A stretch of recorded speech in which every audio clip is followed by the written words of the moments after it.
ఒక్కసారి కొమ్మూరి గోల్డ్ కి కాల్ చేయండి. తాకట్లో ఉన్న మీ బంగారాన్ని విడిపించి మార్కెట్ ప్రైస్ కి వాళ్ళు కొనుక్కుని మిగతా డబ్బులు మీకు ఇచ్చేస్తారు. రైట్, బ్రేకింగ్ న్యూస్ వస్తున్నాం. మన టీవీ స్క్రీన్ పై హైదరాబాద్ లోని జాతీయ పోలీస్ అకాడమీలో లైంగిక వేధింపుల ఘటన కలకలం రేపింది. అక్కడ శిక్షణ పొందుతున్న ఒక మహిళా ఐపీఎస్ పై తోటి ట్రైనీ తనను లైంగికంగా వేధిస్తున్నాడని శనివారం అంటే జూలై 18న అత్తాపూర్ పోలీసులకు కంప్లైంట్ రైజ్ అయింది. సో అకాడమీలోనే శిక్షణ పొందుతున్న తోటి ఐపీఎస్ ట్రైనీ ఉదయ్ కృష్ణారెడ్డి తనను వెంబడిస్తూ వేధిస్తున్నాడని బాధితురాలు తన కంప్లైంట్లో ఆరోపించింది. కానిస్టేబుల్ స్థాయి నుంచి సివిల్ సర్వీస్లో విజేతగా నిలిచిన యువ ఐపీఎస్ ఉదయ్ కృష్ణారెడ్డి ఈ వ్యవహారంలో నిందితుడిగా పేర్కొనడం చర్చనీయాంశంగా మారింది. రెండు తెలుగు రాష్ట్రాల్లో అసలు ఏం జరిగిందంటే, కర్ణాటకకు చెందిన 30 ఏళ్ల మహిళ ఐపీఎస్కి ఎంపికయ్యారు. సో ఆమె హైదరాబాద్లోని శివరాంపల్లిలో ఉన్న నేషనల్ పోలీస్ అకాడమీలో శిక్షణ పొందుతున్నారు. సో అదే అకాడమీలో ఏపీలోని ప్రకాశం జిల్లాకు చెందిన ఉదయ్ కృష్ణారెడ్డి కూడా ఐపీఎస్ శిక్షణలో ఉన్నాడు.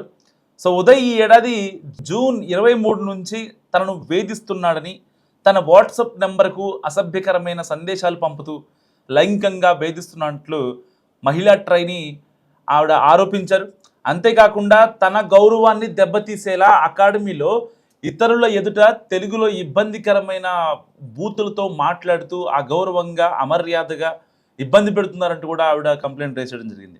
అండ్ అంతేకాకుండా జూలై 8న బలవంతంగా అతడి గదిలోకి లాక్కెళ్ళి బెదిరించి తన ఫోన్ పాస్వర్డ్ తీసుకున్నట్టు కూడా ఆవిడ చెప్పారు. జూలై 9న రాత్రి అంటే ఆల్రెడీ జూలై 8న ఒకసారి తీసుకెళ్ళాడు. అండ్ మళ్ళీ జూలై 9న రాత్రి 9 గంటలకు మరోసారి తనను జుట్టు పట్టుకొని అతడి గదిలోకి గుంజుకెళ్ళి గొంతు పిసికి మెడపై కత్తి పెట్టి బెదిరించాడని, అండ్ జూలై 10న రాత్రి అసభ్యకరంగా ప్రవర్తించడమే కాకుండా తన వ్యక్తిగత వీడియోలను చిత్రీకరించి భర్తకు పంపి బెదిరింపులకు పాల్పడుతున్నట్లు కూడా పేర్కొన్నాడు. సో దీంతో విసుగు చెందిన ఆవిడ జూలై 18న పోలీసులను ఆశ్రయించారు. తనపై లైంగిక వేధింపులకు పాల్పడుతున్న ఉదయ్ కృష్ణారెడ్డిపై చట్టపరమైన చర్యలు తీసుకోవాలంటూ అత్తాపూర్ పోలీసులకు ఫిర్యాదు చేశారు. దీనిపై కేసు నమోదు చేసుకున్న పోలీసులు ఉదయ్ కృష్ణారెడ్డి అకాడమీలో ఇతరులతో తప్పుగా ప్రవర్తిస్తున్నట్లు అండ్ వాట్సాప్ గ్రూపులు ఏర్పాటు చేసి తప్పుడు సందేశాలు పంపి కొందరిని మనోవేదనకు గురి చేసినట్టు కూడా పోలీసులు ప్రాథమిక దర్యాప్తులో గుర్తించారు. దీంతో అతడి ఐపీఎస్ ఉద్యోగ హోదాపై ఇప్పుడు అనిశ్చితి నెలకొంది. సో ఇలాంటి నేపథ్యంలో అసలు ఎవరి కృష్ణారెడ్డి? ఈ వ్యవహారంలో నిందితుడిగా ఉన్న ఉదయ్ కృష్ణారెడ్డి స్వస్థలం ప్రకాశం జిల్లాలోని సింగరాయకొండ మండలం ఊళ్లపాలెం గ్రామం. చిన్నతనంలోనే తల్లిదండ్రులను కోల్పోయిన ఉదయ్ నానమ్మ సాయంతో ప్రభుత్వ పాఠశాలలో చదివాడు. కూరగాయలు అమ్ముతూ అతన్ని వాళ్ళ నానమ్మ పెంచి పెద్దవాడిని చేసింది, చదివించింది. కష్టపడి చదివి ఉదయ్ 2013లో కానిస్టేబుల్గా ఎంపికై 2018 వరకు విధులు నిర్వర్తించాడు. ఆ సమయంలో ఒక సిఐ తోటి వారి ముందు ఉదయ్ను అవమానించడంతో భరించలేక ఉద్యోగానికి రాజీనామా చేసి సివిల్స్ వైపు అడుగులు వేశాడు. సో 4 సార్లు ఫెయిల్ అయినా పట్టుదలతో 5వసారి 360వ ర్యాంకుతో యూపీఎస్సీ సివిల్ సర్వీసెస్లో విజేతగా నిలిచాడు. అంతటి కష్టాలోడ్చి కళను సహకారం చేసుకున్న ఉదయ్పై అకాడమీలో లైంగిక వేధింపుల ఆరోపణలు రావడం తెలుగు రాష్ట్రాల్లో కలకలం రేపుతుంది. సో ఇలాంటి నేపథ్యంలో ఇప్పుడు అతని ఐపీఎస్ హోదా ఉంటుందా ఉండదా అనేది ఇప్పుడు చాలా చర్చనీయాంశంగా మారింది. ఎందుకంటే మనకేదన్నా కష్టం వచ్చింది, ఒక ఆడపిల్లకి ఇంకేదన్నా ఇబ్బంది అయింది అని అంటే ఎవరి దగ్గరికి వెళ్తారు? మొదటగా గుర్తొచ్చేది పోలీసులే. సో ఎంత ఇప్పుడు ఈ కేసులో ఎలాగైతే ఆ ట్రైనీ ఐపీఎస్ ఓపికతో భరించి తన సహనాన్ని అన్నిటినీ అక్కడ వెచ్చించి ఇంకా అరాచకాలు తట్టుకోలేని పరిస్థితిలోనే అత్తాపూర్ పిఎస్ పోలీసులకు ఆవిడ కంప్లైంట్ రైజ్ చేసింది. నిజంగా ఇప్పటిదాకా ఆవిడకంటే దాదాపుగా ఒక 2 నెలల నుంచి ఈ యొక్క భాగవతం నడుస్తుంది. సో ఎప్పుడైతే 2-3 సార్లు ఆ అమ్మాయిని వాళ్ళ గదిలోకి తీసుకెళ్ళాడో, సో అది కూడా లెటర్లు లాక్కెళ్ళడం, రాను అంటే తోటి అంటే పక్కన వాళ్ళు ఉంటారు కదా, ట్రైనీ ఐపీఎస్లు ఉంటారు కదా, మేల్స్ అండ్ ఫీమేల్స్ ఇద్దరు ఉంటారు.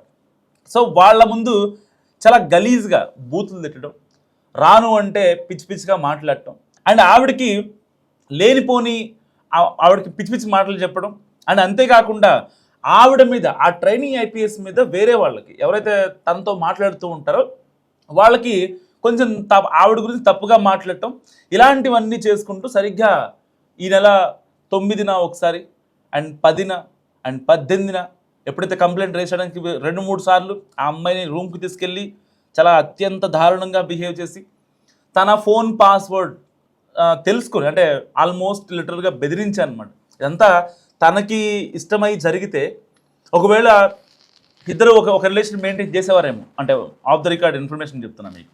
ఒకవేళ వాళ్ళిద్దరికి కనుక ఇష్టం ఉంటే ఎట్టి పరిస్థితుల్లో అసలు ఈ వార్త బయటకు వచ్చేది కాదు. సో లిటరల్లీ ఆవిడకి ఇష్టం లేదు. ఆవిడకి ఇష్టం లేకుండానే బలవంతం చేస్తున్నాడు కాబట్టి అందరి ముందు బూతులు తిట్టడం కావచ్చు, బలవంతంగా రూమ్కి లాక్కెళ్ళడం కావచ్చు. సో నిజంగా అంటే 2 సార్లు బలవంతంగా రూమ్కి లాక్కెళ్ళడం అనేది నిజంగా అసలు చాలా తప్పు. ఎందుకంటే ఒక కానిస్టేబుల్గా ఉన్నాడు, ఎన్నో కేసులు చూసుంటాడు, చాలా కష్టపడ్డాడు, ఇంటికాడ ఫ్యామిలీని కోల్పోయాడు, వాళ్ళ నానమ్మ కూరగాయలు అమ్ముతూ చదివించింది. సో అంటే గతం చాలా ఇదిగా ఉందన్నమాట, దుర్భరంగా ఉంది. సో అలాంటి సిచ్యువేషన్లో ఏం చేయాలి? తనకంటూ తాను ఒక ముద్ర వేసుకోవాలి మంచిగా. సో దానికోసం అంటే ఒక రకంగా తను ఎప్పుడైతే కానిస్టేబుల్గా విధులు నిర్వహిస్తూ ఎవరో సిఐ కొంచెం అతన్ని ఇబ్బంది పెట్టాడని, అంటే మనస్తాపానికి చెందినటువంటి ఈ యొక్క ఉదయ్ కృష్ణారెడ్డి వెంటనే ఆ కానిస్టేబుల్ జాబ్ కూడా రిజైన్ చేసి మరి సో సివిల్ సర్వీసెస్లో ఒక మంచి ర్యాంక్ సంపాదించాడు. సివిల్ సర్వీస్లో 326 ర్యాంక్ రావటం అంటే నాట్ ఓన్లీ జోక్, అసలు నెక్స్ట్ లెవెల్లో ప్రిపరేషన్ కావాలి, దానికన్నా కాన్సన్ట్రేషన్ కావాలి.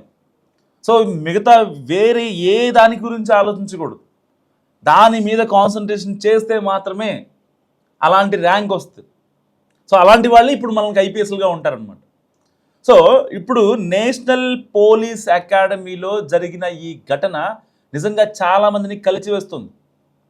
మనకేదన్నా కష్టం వస్తే వెళ్ళి పోలీసుల దగ్గరికి నిలబడతాం, సార్ మమ్మల్ని ఇబ్బంది పెడుతున్నారు సార్, పలానా వాళ్ళు ఇబ్బంది పెడుతున్నారు శారీరకంగా మానసికంగా. రేపొద్దున ఒక అమ్మాయి వెళ్ళి పోలీసు ఎదుట ఉంచోవాలంటే ఇలాంటి ఘటనలు బయటకు వస్తే నిజంగా ఎవరికి చెప్పుకుంటుంది ఆ అమ్మాయి? పోలీసు వాళ్ళలోనే ఇలాంటివి చేస్తే, ఇలాంటివి బయటకు వస్తే, దట్టు ఏదో కానిస్టేబుల్ ఇంకోళ్ళు కాదు, ఒక ట్రైనీ ఐపీఎస్, వాళ్ళ కింద రేపొద్దున ఒక క్యాడర్ ఉంటుంది, వాళ్ళకు ఒక ప్రోటోకాల్ ఉంటుంది. వాళ్ళు చేసే పనులు ఇంత నీచంగా బెదిరించి అమ్మాయి ఫోన్ లాక్కొని ఆ అమ్మాయి పీక మీద కత్తి పెట్టి మరి ఏం పాపం చేసింది ఆవిడ? సరే, ఆ అమ్మాయికి ఏదైతే ఇంకొక అమ్మాయి ట్రైనింగ్ ఐపీఎస్ ఉందో, ఈ ఉదయ్ కృష్ణారెడ్డి వేధించిన అమ్మాయి, ఆవిడకి ఏదో మల్టిపుల్ అఫైర్స్ ఉన్నాయని అతను చెప్పాడంట. ఒక వాట్సాప్ గ్రూప్ క్రియేట్ చేయడం, వీళ్ళ ఫాలోవర్స్ వరకు, అంటే ఉంటాయి కదా కొన్ని బ్యాచ్లు ఉంటాయి, ఏదైనా పీజీ తీసుకున్నా, ఏదైనా కాలేజ్ తీసుకున్నా, లేదైనా స్కూల్ తీసుకున్నా కొన్ని గ్రూప్స్ ఉంటాయి అనమాట, వాట్సాప్ గ్రూప్స్ ఉంటాయి. ఇక్కడ తలకాయ మొత్తం స్టార్ట్ అయ్యేది, ఇక్కడ గ్రూపులు స్టార్ట్ అయిపోతాయి. వాళ్ళు వరకే భోజనానికి ఆ టైంకి వెళ్తారు, వాళ్ళు వరకే తర్వాత ఈవినింగ్ స్నాక్స్ టైంకి వెళ్తారు, మిగతా వాళ్ళు రానివ్వరు. ఈ నలుగురే ఉంటారు, ఈ ముగ్గురే ఉంటారు. ఎవరైనా వచ్చినా సరే లేదు వాళ్ళతో అంటిముంటున్నట్టుగా వ్యవహరిస్తారు, అంటే వాళ్ళ బ్యాచ్లర్ రాకూడదని. ఇలాంటివి మనం చూస్తూ ఉంటాం. సో ఇలాంటి నేపథ్యంలో ఏం జరిగిందంటే, ఎప్పుడైతే ఈ వాట్సాప్ గ్రూప్ క్రియేట్ చేశాడో మిగతా వాళ్ళు ఎవరిని కూడా రానివ్వలేదు. సో ఈ అమ్మాయి, ఈ ట్రైనింగ్ ఐపీఎస్ ఆ అమ్మాయి వస్తుందని చెప్పి చాలా వెయిట్ చేశారు, కానీ ఆ అమ్మాయి రాలేదు, ఎందుకంటే ఆ అమ్మాయికి ఇష్టం లేదు. సో దాని గురించి ఆ అమ్మాయికి వ్యతిరేకంగా స్టార్ట్ చేశాడు ప్రోపగండా. ఎలా? ఆ అమ్మాయికి మల్టిపుల్ అఫైర్స్ ఉన్నాయి, తన ఫోన్ లాక్కొని తన వాట్సాప్ చాట్లు చూడటం, ఆ స్నాప్చాట్లో చాట్ చేసేది చూడటం, వాళ్ళ పర్సనల్ కంప్లీట్గా. సమాజానికి ఇబ్బంది లేనంత వరకు ఎవరైనా సరే, పోలీస్ అయినా, లాయర్ అయినా, జర్నలిస్ట్ అయినా, యాక్టర్ అయినా, ఇంకొకళ్ళైనా ఎవరైనా సరే, సామాన్యులైనా సరే, వాళ్ళ పర్సనల్స్ అనేవి ఎవరికీ సంబంధం లేదు. నిజంగా వాళ్ళు ఒక కేసులో కన్విక్ట్ అయ్యారు, లేదంటే ఎవరైనా చంపేశారు, ఎవరికైనా హామ్ చేశారు, అది ఒక కేసు అయింది, అప్పుడు వాళ్ళ పర్సనల్స్ అన్నీ కావాలి. అంటిల్ అన్లెస్ వాళ్ళ పర్సనల్లోకి వెళ్ళడానికి ఎవరికి ఆస్కారం లేదు, ఎవరికి హక్కు లేదు అసలు. ఫస్ట్ మాట్లాడావా, అవతల పక్క వ్యక్తికి మాట్లాడే హక్కు ఉంది. సో వాళ్ళ ఇష్టం, అది వాళ్ళు మాట్లాడితే మాట్లాడారు, అదే మేల్ అయినా ఫీమేల్ అయినా ఇంకెవరైనా సరే, వాళ్ళ పర్సనల్లోకి వెళ్ళి మనం తిట్టే రైట్ మనకు లేదు. అండ్ ఆ అమ్మాయిని బెదిరించి ఆ పాస్వర్డ్ లాక్కొని, అసలు పాస్వర్డ్ లాక్కోవడానికి ఎంత దారుణంగా బిహేవ్ చేశారు తెలుసా? సో పోలీసులకి ఆ అమ్మాయి చెప్తుంటే లిటరల్లీ అత్తాపూర్ పోలీసులు ఏడ్చేశారు, ఎంత దారుణంగా బిహేవ్ చేశాడా అని చెప్పి. అంటే అమ్మాయి ఓపిక పట్టింది. ఒక ట్రైనీ, ఒక కొలీగ్ కదా, ఒక ఐపీఎస్ కదా, రేపొద్దున ఎక్కడో సేమ్ డిస్టిక్లో ఒక పోస్టింగ్ పడితే అంటే కనీసం మొహాలు చూసుకోవాలి కదా. సో వాళ్ళకంటూ ఒక గ్రూప్ ఉంటుంది. ఆ ఐపీఎస్ ఏదైతే ఇయర్ వాళ్ళు ట్రైన్ అయిన ఇయర్ ఏదైతే ఉంటుందో దానికి సంబంధించిన గ్రూప్ ఉంటుంది. సో ఒకళ్ళు హ్యాపీ బర్త్డేలు చెప్పుకుంటారు, కొన్ని ఉంటాయి కదా. దానికోసం ఆ రిలేషన్ జస్ట్ ఒక ఫ్రెండ్లా రిలేషన్ మెయింటైన్ చేద్దామని ఆవిడ చూసినప్పటికీ అంత దారుణంగా బిహేవ్ చేయాల్సిన అవసరం ఏముంది? నిజంగా పోలీసులే కాపు కాయాల్సిన వాళ్ళే ఏదో అంటారు కదా, చేను మేస్తే ఎట్లా? సో ఎట్టి పరిస్థితుల్లో ఇలాంటి వాళ్ళలో మార్పు రావాలి. ఇలాంటి వాళ్ళ వల్ల చాలామంది పోలీసులు వాళ్ళు అంటే సిన్సియర్గా డ్యూటీ చేసే వాళ్ళ మీద రేపొద్దున సామాన్యులు ఎవరైతే ఉంటారో అంటే పోలీసులు అంటే ఒక నమ్మకం ఉండి వాళ్ళకి ఆ నమ్మకం పోతుంది, కోల్పోతారు. ఇటీవల మనం కొన్ని ఘటనలు చూస్తుంటాం. లైక్ ఖమ్మంలో ఒక కానిస్టేబుల్ ఎవరైతే ఉన్నారో ఆవిడ వచ్చిన ఆవిడని నా భర్తతో నాకు విడాకులు ఇప్పించండి అని చెప్పి ఆవిడతోనే కబరం పెట్టేశాడు. ఇలాంటి ఘటనలు ఒకటి కాదు, రెండుగా చాలా ఉన్నాయి. బయటికి రానివి కొన్ని అంతే, బయటికి రానివి చాలా ఉంటాయి ఇలాంటి ఇష్యూస్లో.